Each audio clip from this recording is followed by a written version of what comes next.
We've already. Okay, good. There we go. Hit so, well, my name is Alejandro De Santiago. I'm Mexican, or I am from Mexico. I was born in Mexico, and I've been walking the path of indigenous wisdom and medicine, or traditional medicine, mainly of Zapotec lineage, which is an indigenous group in Oaxaca, Mexico, and Mayan lineage from Chiapas and from Guatemala. I know I don't look very Mexican indigenous, but I do have my Zapotec and Mayan blood, no, which is interesting. That my roots pulled me into they pulled me like with nice beatings into this path. Yes. So I've been in this path for about 22 years, and much more focused after the like for maybe 7 years, 10 years, every year is more and more and more intense. And I currently live in Oaxaca, Mexico. I mainly focused on the energetic healing side. Yes, I know very little about plants compared to my teachers, and but somehow, yes, this path has led me to that, and I like to work mainly with fire ceremonies and soul retrievals, and also limpias or cleansings of many types. Also, like, the path has pulled me into having really interesting experiences with that, and other beings of other realms and levels. But I also work with indigenous institutions in Mexico and in Central America that promote and preserve indigenous wisdom. So, and now I work mainly with my teachers. They help me with the healings, and well, we help each other. I really enjoy that type of working. Like, I was speaking about this man Jaime Luna, and he's got a word referring to how we need to be conscious and aware that we live in a big community, in a big organism, in a big universe. And well, taking that to heart, I like working with my teachers and with people, and not by myself, as I have worked in other areas of my life. So I've had businesses of other types, mainly like recent years, businesses of Ayurvedic medicine products and things like that. But basically, I'm every day much more drawn and taken in this path, because as Julio says, no, we don't walk alone, and you may think you decide the things. Okay, one can choose things. Okay, one can definitely choose to do or not to do, but one is taken to whatever her or his calling, or her or his heart's desire, to put it in a way, is. They just take you by the hand, and they say, okay, this is what you got to do. And the softer the softer one, I'm trying to translate from Spanish. There's a way of saying, there's a way of in Spanish that we say flojito y cooperando. Okay, so you got to be loose and cooperative. Okay, if not, then yeah, the nice beatings. Tell us a bit more about the beatings, Alejandro, because when you were speaking, yeah, oh, if you want to. Yeah. Sure. Well, in the last, I don't know, like maybe 5 years, 6 years, no, particularly, no, even before that, no, my teachers, Tata Carlos, Adelaida, they're Mayan Ajquics or spiritual guides from Guatemala, Quiche, and they always told me, man, you really got to start working, no, like really like dive more into it. And I would say, no, I got other things to do before I dive into this. Yeah, I guess it's my C side, no? My big ego, stubborn side. So yeah, and beatings translate to things maybe just not flowing. Maybe in some areas, maybe in others, not, no? But a sense of also like this, yeah, like dissatisfaction because of this lack of connection, because doing the work actually generates a connection, no? Because again, one doesn't work alone. There are other energies, conscious and unconscious, that help, no, with that actually do the work, and one benefits from that. So, and then my other teacher, about maybe 5 years ago, Sophia, you saw her pictures. She's also a Mayan a Mayan herbologist and curandera from Chiapas, and she just grabbed me by the ear, you know, and she said, you got to start doing the work. And she paid for a trip for me to go to the coast of Mexico. She did. She paid for it. I paid it back later, but she was like, man, okay, here's your ticket. You're coming with me and you got to work. Okay. And she just proof. I did work before, but it was not like, okay, I'm just open for everybody. I would just work for certain things and certain cases. I don't like that word, but if you could help me add a nicer term, I would be grateful.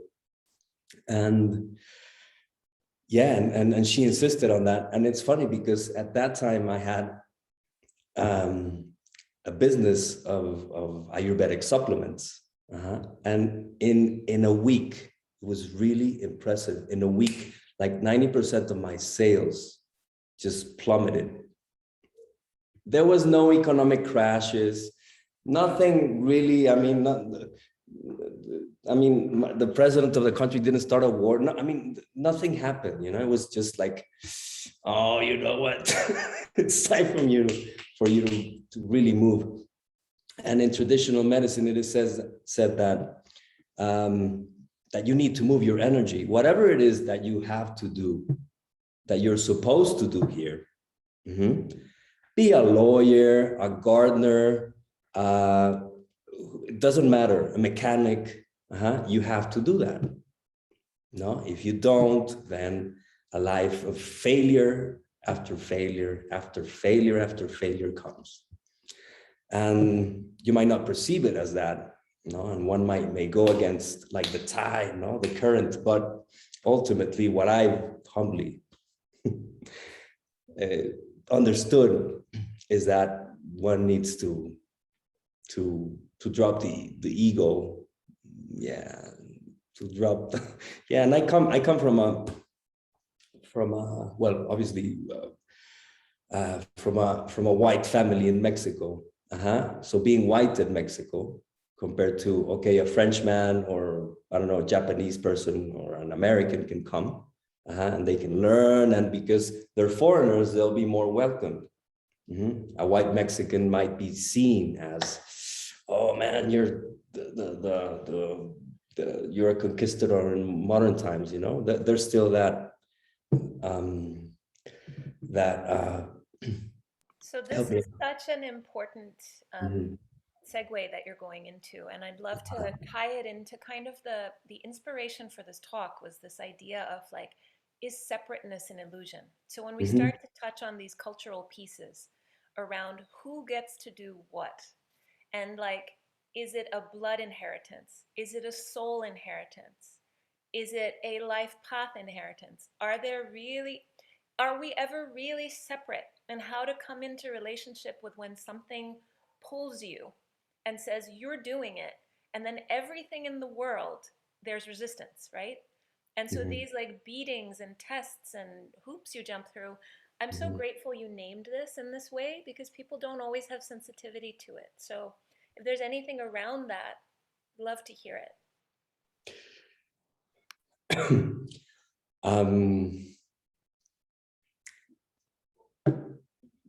Okay, to so much, but going back to what I mentioned, no, of first was, yeah,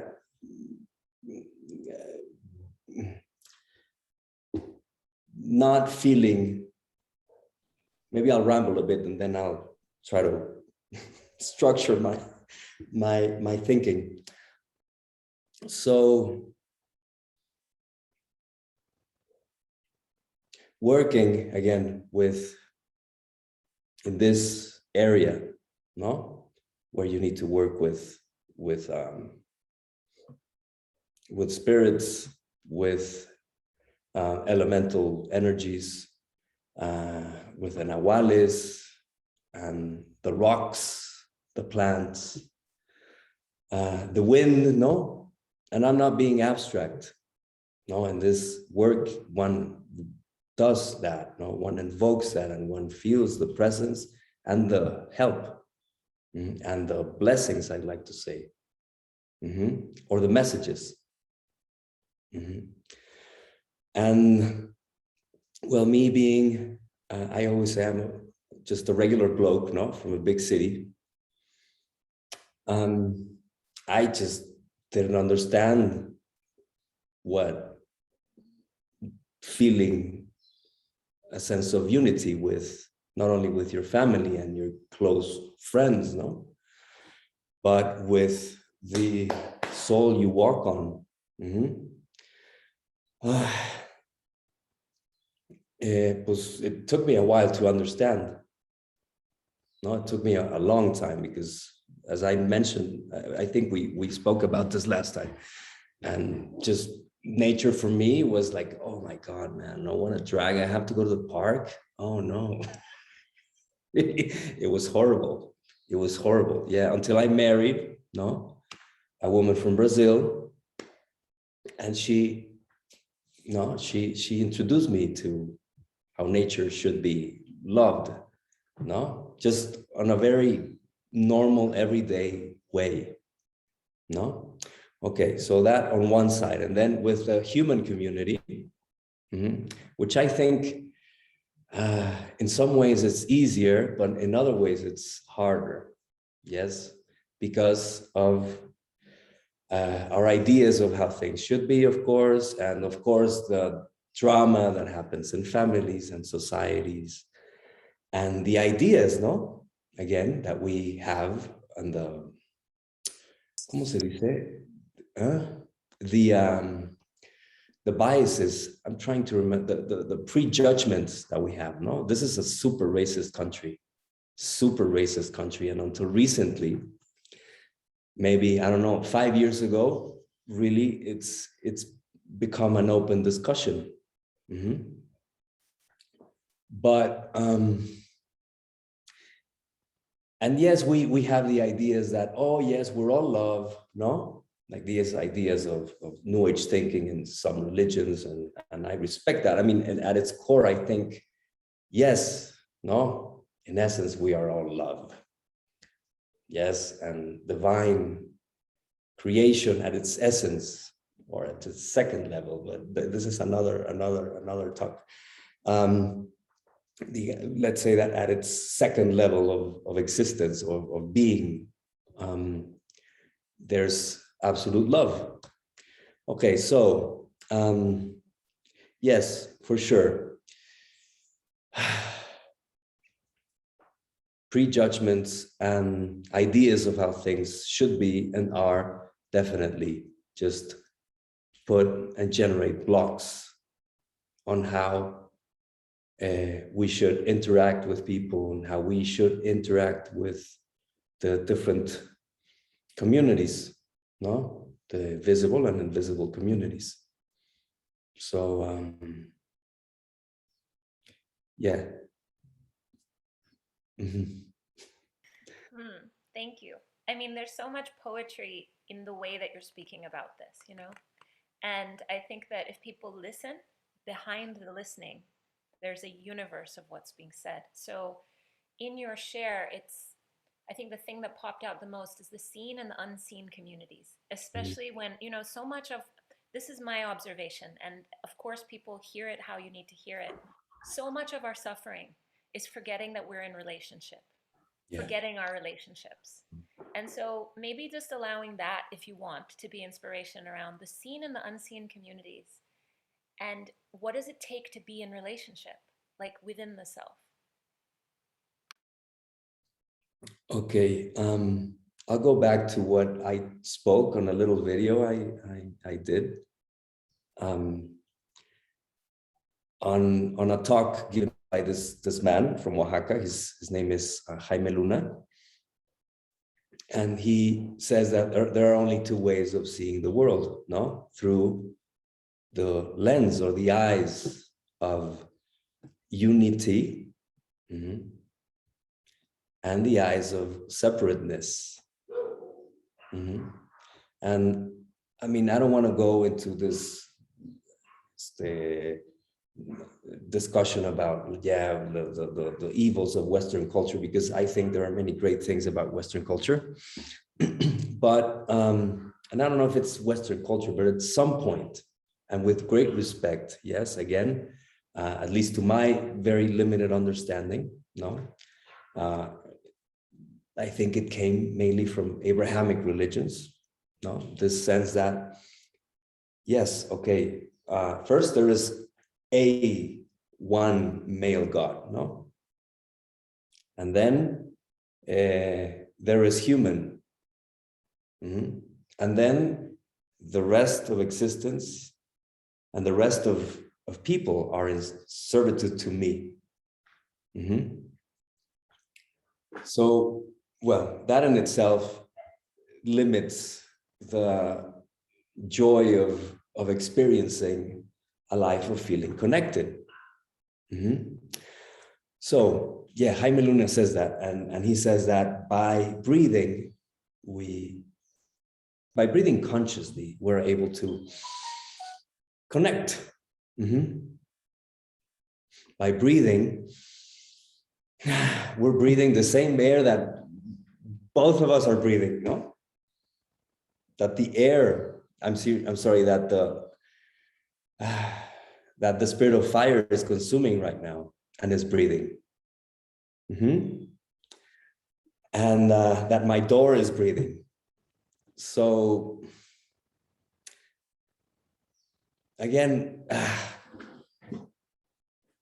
and help me out here, because I know you have many great things to add to this. Yeah. But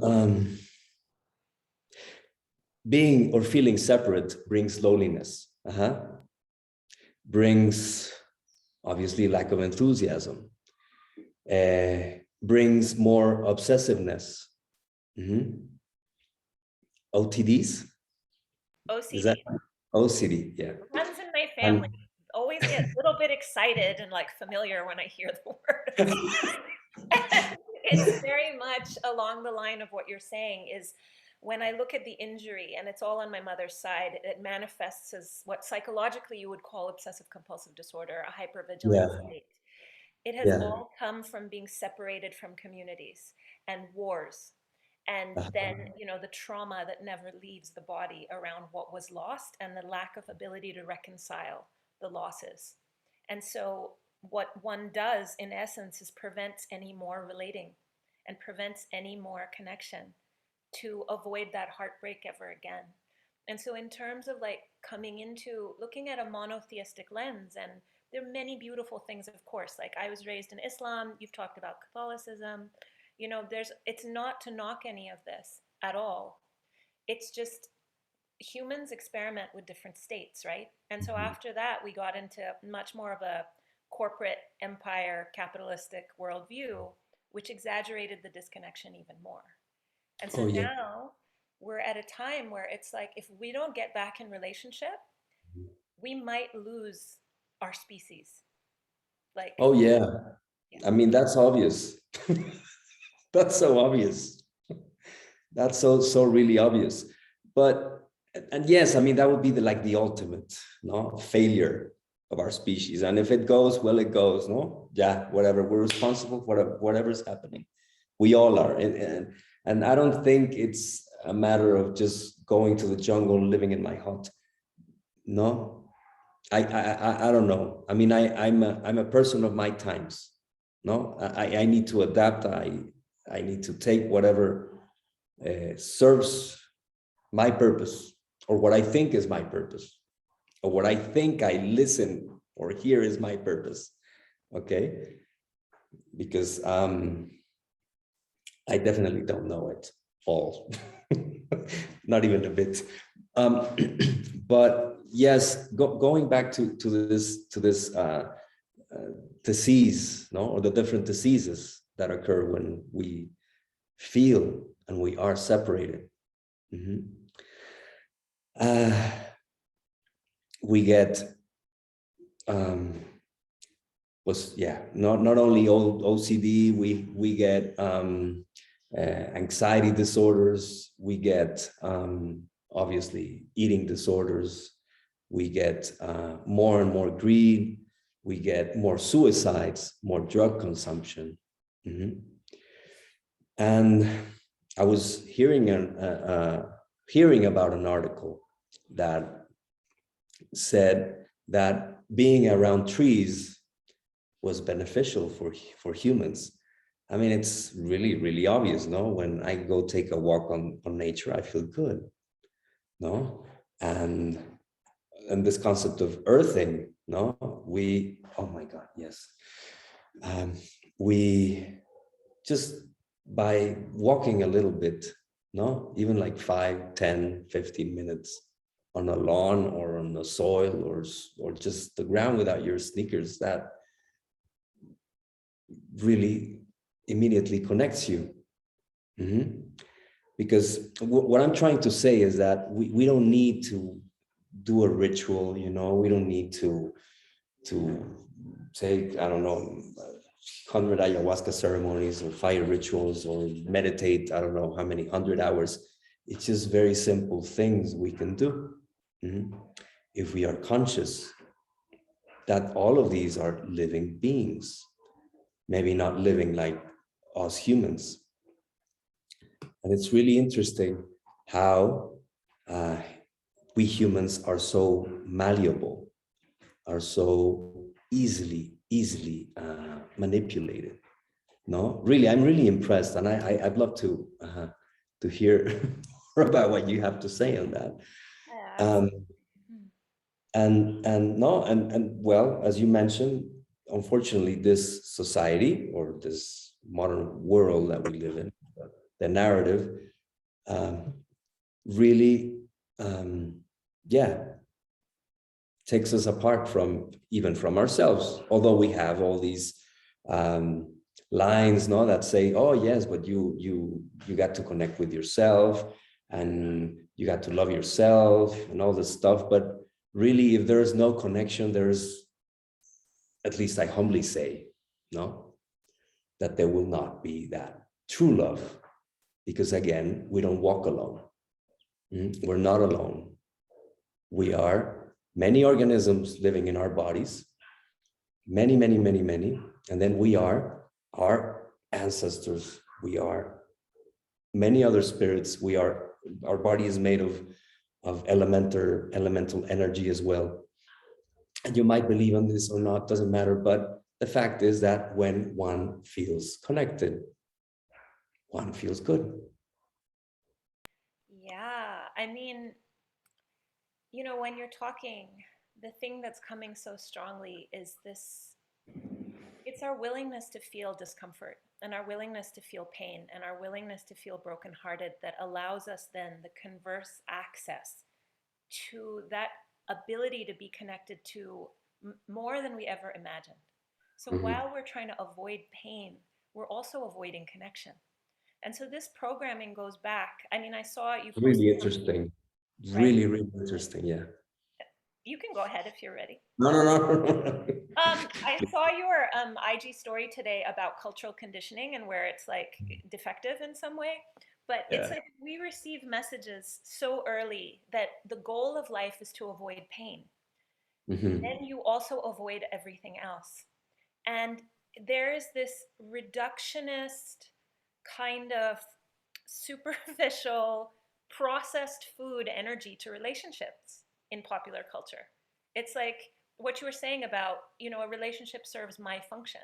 There isn't a lot of education, I think, in these times Mm-hmm. around you're here to serve the other as well and to Mm-hmm. serve the space between. And in the service of the space between, you're going to be uncomfortable a lot of the time. And in the service of the space between, there's going to be times where your needs aren't getting met, but it's not all about just us. So it's Mm-hmm. like to live in a community of humans, animals, elemental beings, plants, spirits above, below.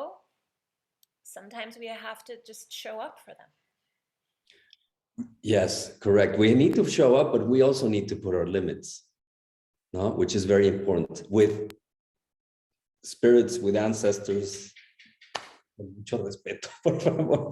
Okay, I hope I'm saying the right thing. Maybe I'm not. Okay, Is if that a I'm not, gecko? Is please that a correct. lizard? Yeah. Oh, excellent. So was that a yes or a no? I don't know. You tell me.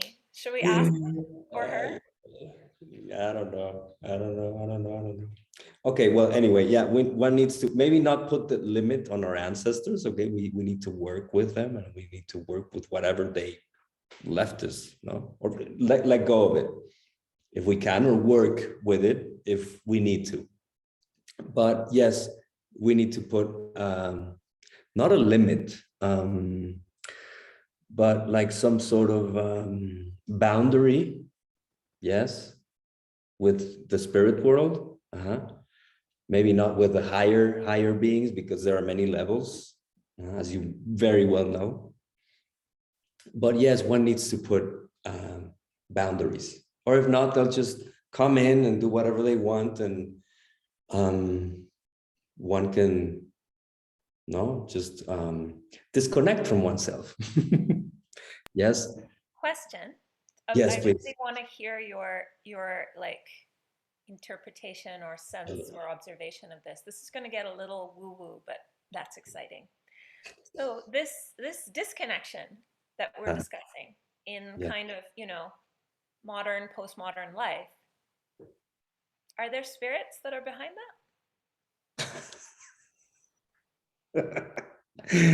um, Good. Probably yes. I think so. Yes, for sure. Yes. Not very amiable, though. Mm-hmm. Mm-hmm, mm-hmm. Um, it would be interesting to, and I'm going to talk from my absolute lack of knowledge. Or no, what is it that this man says? Ignorance, yes. On my absolute, I'm talking for absolute ignorance, okay? But what I believe is that maybe those energies that blind humans, maybe they're not nature energies. Yes, everything is nature because nature is the universe, the cosmos is everything. No, okay, but nature as we know it, no. I don't think they come from there. I don't. I think they come from other places. It's like you got evil human beings. You got good human beings. Well, my teacher Lucy, she says there are no evil human beings. They're just people that are ignorant. Ignorance, absolute ignorance, and ignorance because of this lack of connection, of this lack of connection to universe, to spirit. That's what she says. I don't know about these beings, if they're just the way they are, or it's a lack of connection. I don't think so. I think they serve their purpose, whatever it is. No, I do think that. What you're reminding me of, well, two things. One is, this is going to sound like such a stretch, but it actually isn't. Baby hedgehogs require a certain kind of flea to live on them to irritate them enough to grow their Maybe spine. head talks. What is that? Hedgehogs. They're like little animals that have spikes. Oh, But when okay. they're born, those spikes aren't formed properly. So they need Hmm. like a certain kind of flea to just keep biting them and keep biting them and keep irritating them and keep irritating them till they can actually produce the self-protection that they need. Good. So I love the baby hedgehog analogy often when people are going through challenges. And then when you're speaking about the recognition or the reading of energies that feel not in harmony or in the flow with like the earth, Hmm. it's been really interesting to zoom out and go, the earth lives in a community too. She lives Hmm. in a community of other celestial bodies and other celestial beings. And why wouldn't she have her own colds and flus and worms and Yeah. parasites and things Mhm. too? It's just Yeah, interesting. for sure. For sure. Like us, the little parasites. Yeah, yeah, for sure. Yeah, Uh, yeah, yeah. Hmm. So, okay, what was the moment that you realized, like, I actually have to do this path, other than people buying tickets for you and forcing you and hitting you over the head? What changed in your heart? Starting to do the work with like openly, not with the people that I wanted to work with or the things I wanted to do. It was like, okay, shoo, yeah, go. No, and just anyone that would come in, I would have to work with. Mhm. That that and yeah, and energetically, I was being smashed also. Not only in my life, but energetically, I felt like really like a mop. Hmm. Definitely had that experience. You know, the first spiritual healing training I took with Rosita, Hmm. you know, we've talked about this, and I've said this in different community calls in subtle ways, and I won't take up too much time. But I was, you know, you talked about being a city bloke who wasn't interested and didn't like the park. So I was the opposite child, okay? I was with parents who wanted, like, who now have smart homes that I can't go into because I'll collapse. Oh, And everything is like, I just wanted to climb trees and be outside and talk to the plants and talk to animals. And my parents were like hyper clean and didn't want any nature in the house. So there was this longing of like, I need to go back there. I need to go out there.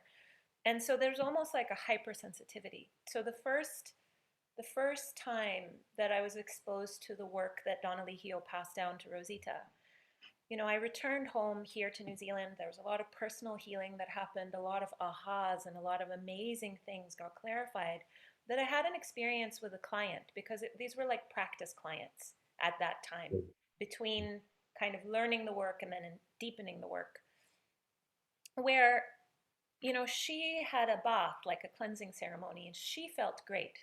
But what came off her attacked me so severely that I had insomnia for like 7 months. And it was like whoa. I was taken to, nobody could help. I was taken to like the bottom of the ocean of my own experience where I was so tired. And I remember this one night where I just surrendered. Like I surrendered fully to spirit, where I was like, if I'm going to make it, like if I won't die in this, it's just going to be you. Because nobody knows what's going on. And I remember the moment it went, and like I let go of my resistance and my fear, And then I had a dream with like what remedies to take, and it got resolved, and it was great. Um, and I went Mm. back the next year. Wow. Yeah, it was a fierce. Wow. Amazing. And the next Okay. year, when I went back, Rosita was like, "Well, amazing that you came back. Most people would run." And she said sometimes the biggest tests. This was her words, so I don't want to say it in an egoic way, but it's just something to gift everybody if this Mm. mirrors one's own challenge experience, right? But she said sometimes the biggest tests are for the times and places in oneself where there's the most potential. And so Mm. that was really a potent learning, is that, it was about confronting fear. And Mm. once that happened, it's like things fundamentally changed. Wow. That's a big one. Confronting fear, no? And that definitely separates us from us and from spirit. And call it as you want, no? I just use the words randomly. I might say God or whatever, because that also creates, no? Like the ideas of how things should be create like a fixed vision, and that in itself creates separateness. And I may sound woo-woo now, and but that's what I think right now. No, maybe eventually I'll think something else. So this is so interesting because it comes into this idea of like our preferences, right? Ah, yeah. So it's like you spoke about this earlier in a certain way where you said in the traditional medicine practices, you're seeing that if we don't follow our path, if we don't follow our blueprint, the doors keep getting smashed in our face. And when you're on you had a term for this. Is this a thread of life? What was it? The thread of life. Yeah. When you follow the thread, there's ease, there's a flow. It's like you get in the river and you're not trying to swim the wrong way, you know? And Yeah, so I love the analogy. Yes, I love the image. it's really sweet. But how many people are doing that? They're like Yeah, literally constantly going the other way. And so and I do too, you know, maybe less and less, hopefully, I think. I just But I think yes. sometimes in order for us to go with the flow, we have to surrender our preferences. Yeah. We have to be willing to go, okay, I really wanted that house or that relationship or that job or Mhm. that or the life I used to have, you know, or the amount of money I used to get paid or whatever it is. And it's like suddenly, boom, everything's different. And so Mhm. this practice of going, I'd really prefer if it was that way, but it isn't. So how do I surrender? Like, what's been your experience with that? Okay, a few ideas came, or a few memories came. Um, well, the first one is about the thread of life, right? Many traditions talk about that. Each one of us has destiny, a mission, no? But that mission has to do with every aspect of your life, not just economical and professional. It has to do with your family life. It has to do with your health. It has to do with everything. And in Mayan spirituality, no, you're guided, or there are recommendations, no, for you to follow if you want to. Okay, so yes, following one thread means, yes, you need to definitely relinquish many fixed ideas of how things should be. What you mentioned at the beginning, no? Certain beliefs, certain, oh yeah, I have to have this house or this whatever. But we also gain more clarity on the things that really satisfy us, which is even more cool. Mhm. Um, when we start following this thread of destiny, more things that we weren't aware that we liked we begin to enjoy. And they're just brought, no, right to our feet, no, right on our path. They're just delivered, no? I had no idea I liked this, and I had no idea I enjoyed this, and I had no idea I really despised this thing that I really wanted, no? But then this helped me, no? And also following the thread of destiny has to do with being of service, and we all have to be of service. Again, the gardener, the person that does textiles, the person that, I don't know, just build this table, the cook, the engineer, the whatever, no? Everybody has a service to fulfill. It doesn't have to be related to the spiritual path, whatever that may mean as well. But there's an indigenous community in Mexico on the coast. They're the Tutunacus, and the Tutunacus are, they're called the people of the three hearts. Many of them don't know why they're called the people of the three hearts, but apparently is because they have a heart that's open to love and to happiness and to, I don't know what other thing was, maybe service, but I'm just maybe making it up. But the Tunacus are very happy, no? Regardless of 500 years of submission and pillage and robbery, and but they're very happy, no? And I'll get to the point right now, but I just remember that every decision they make has to be weighted on how much happiness is going to bring me and the family and the community. And if I get a lot of money, that's good. Blah, blah. No, but it's more about that. Anyway, so the Tutunacus, they also talk about the gift, or the don in Spanish. And the gift might be announced in many ways, no? And there are two examples. Well, three examples. For a person that's an artisan that works with wood, then the trees speak to this person through dreams or just through sensations. There's a peculiar ritual in that area. It's called the flyers of Papantla. Okay, so it's this big tube. No, it's not a tube. It's this big trunk, huge. It goes like, I don't know, 20 meters. 30 meters, I don't know, it just goes up really, really, really tall. And five people go up and they just do a ritual, no? They just poof, they just jump off, no? There's four of them that jump off, and then there's one that stays in the top, playing the flute. So, well, it's an amazing ritual to see. But what I just sensed was like this beautiful freedom, or just poof, no, letting you just yourself fly off, but while being supported, because they fly off and they're supported by ropes. Anyway, so when these can be men or women, when they have a calling for this, then they hear the clouds speaking to them.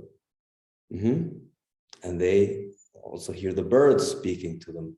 And there are other, there may be other signs, like a lawyer, in Mayan culture could be called upon by maybe the dog or the serpent, or which are symbols of justice, of law. And well, things like that. So communities and societies that give people the support to listen to these messages, that at least try to live in connection with obviously themselves. I mean, imagine if they're working and doing the best they can, so every decision brings happiness. that's really awesome. No, that tells a lot about this wanting to not lose the awareness of being united. Mm-hmm. And a perspective that life's purpose can be different. Oh yeah, There's so many ways to live.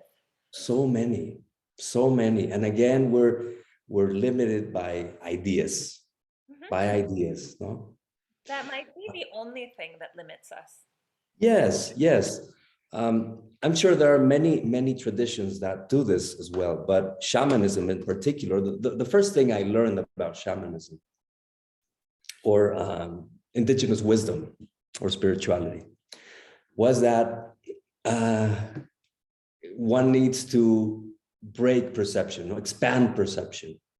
Mm-hmm. Expanding perception meaning tossing ideas away, no? And as you expand perception, you toss ideas, harmful ideas, no? As you toss ideas, you expand your perception.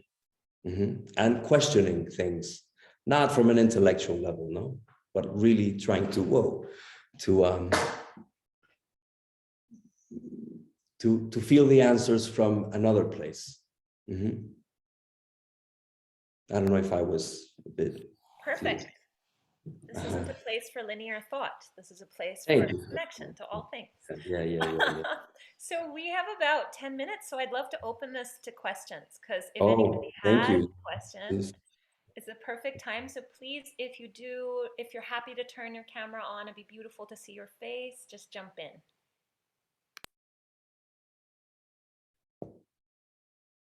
Y si no, está perfecto. What is that cross you have behind you? Me? Or that? Yes. What is that? It's a mirror with the 4 directions, eh? Oh, okay. Nice. How are you feeling about it? You asked the No, question. no, it's nice. I wanted to ask last time about it. It's a mirror, but it was bought so many years ago before I understood, you know? It's like Uh-huh. we're attracted to things that we Yeah. don't know we're attracted to. Well, it's like what we're talking about. Exactly. And there's Ishel in her 3 forms underneath. So, Oh, mm. do you? Well, I'm going to ask you the question now. Do you know why there are so many cultures that represent the 4 cardinal points? I mean, how do you answer that? What I can only answer that in the fact that I had, okay, so this is so interesting that you asked this. I'll keep this really brief. When Oh, I was under that 8 months of insomnia attack, I had a mhm, dream. And the dream was um, with the person who this had come from. I was trying to get away from them. But I got to a place and they were like, you need to call the 4 directions. And I had never been taught this. This wasn't something that was in my psyche. And I was like, I don't know what this is. And then post that, I was really initiated into another tradition where everything is the 4 directions, like everything. And they're animals that hold that archetype. And so now they're as natural as anything else. But it was given as a remedy to whatever was happening at that time. So that's the best way I can answer this, is that it feels like being held in balance by all of life. And I think it's one of those sacred geometrical human species imperative expressions that describe humanity. So Dr. Zach Bush, who many of you probably know, he spoke about Nassim Haramein, who's like kind of a physicist, like this really interesting guy, but he did like a whole measurement, and I'm going to botch this so badly, but just bear with me because I don't have an analytical brain in that way. But he measured the resonance frequency of human beings to the smallest particle they could find and the largest mass they could find, which was the whole of the universe. And humans were dead center mathematically. And so when I'm thinking of the 4 directions, that's what it feels like. It's like knowing our place. And then if mhm. we're dead center mathematically, then we Yeah. have a responsibility. Mm. We can't just waste this life. No. We're here. We're here to serve. Really, we are here to service, to do service. It's not gratuitous that we're here. And all my teachers say that. We're here to serve the communities. They're here to serve us too, but in the good sense. Are those dogs behind you? Yeah. You Isn't want me that to your put Maya two? sign as the dog? Yeah, but they always bark. I mean, if it's constant, nah. Amazing. Okay, so real questions now. I'm going to be quiet. Everybody else get an opportunity. Okay, I'm sorry I missed that. I apologize. I'm going to say opening to real questions now. I'm going to be quiet and inviting anyone else who wants to jump in.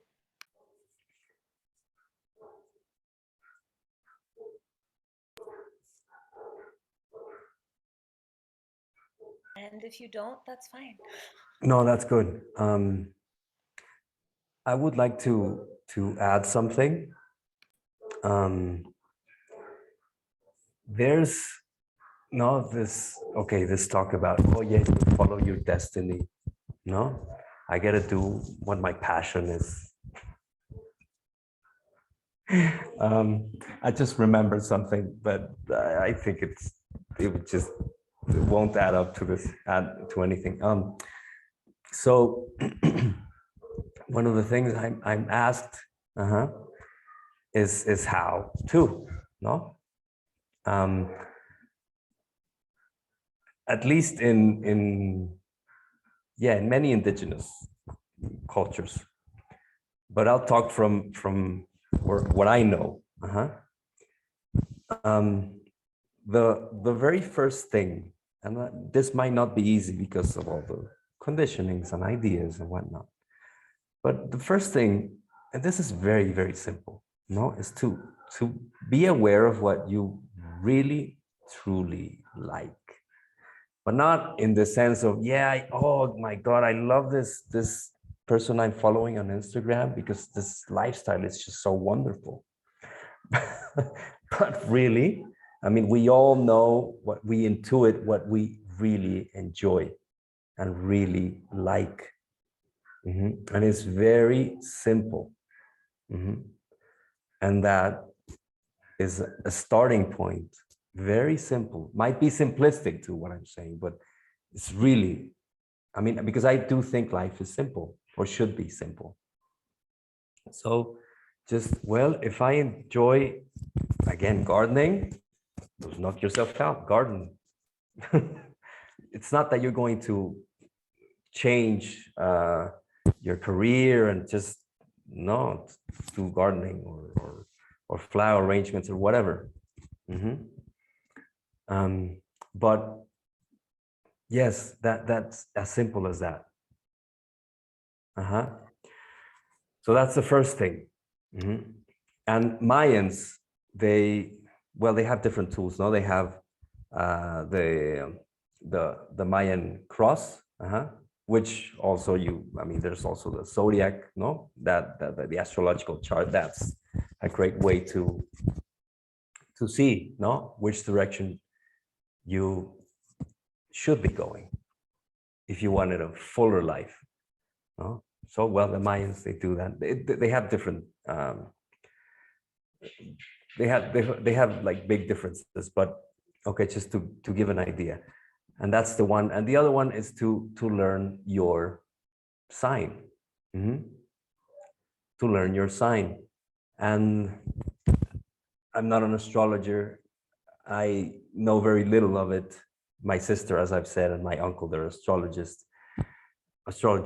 But there's a difference. Very interesting. I'm not demeaning anything. No, it's just a different technique. There are many, many ways to get where one wants to go. But and this is very interesting because, okay, you have your Mayan sign, but also you have a connection with it, no? Like a true relationship. You build a relationship. So knowing your sign will help you understand yourself better, your gifts better, and also the challenges you need to work on. because again, it's not about sugarcoating things. No, it's okay. This is your shadow, and this is your light side. No, you got to be able to balance them. And another great thing is that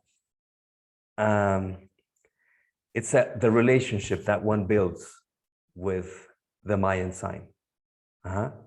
So I don't know. Somebody could be an ish or a tzikin. A tzikin. An ish. No. Let's talk about a tzikin, no? Which is the bird, no? Or the wolf, or the dog, or whomever, or the ik, no? The wind. Well, yik, it's said. The ik is the wind, so it's a very powerful element, and the person, well, has great abilities to communicate. Great ideas, no, emerge from their minds. Beautiful ideas, but also horrible ideas, no. And as the wind, no, it can be soft and nice, and one can feel beautiful when just a beautiful wind comes and caresses you, and you're like, oh yeah, this feels awesome. No, but also it can create storms. But one can actually talk and interact with the yik. One can say, no, yik, nawal yik, I don't know, I feel this and this and that. Please help me understand, help me perceive you better so I can understand myself. And that's one of the ways. And it's a beautiful place to also like to connect with universe or nature and that, no. But you can also pray to your guardian angels or whomever, really. I'm laughing because Many ways my of connecting. partner is an eek. And yes, okay. So like that. He must be fun. They're very charismatic. He's really fun. He's fun all the time, but his mind never stops. Yeah. Yeah. Amazing. So what I might do is I'll just stop recording if people might feel more comfortable asking questions if they're not recorded. So thank you for your time. Thank you very much. Your wisdom. Thank you very much, Summer. I'm gonna stop. Thank you very much.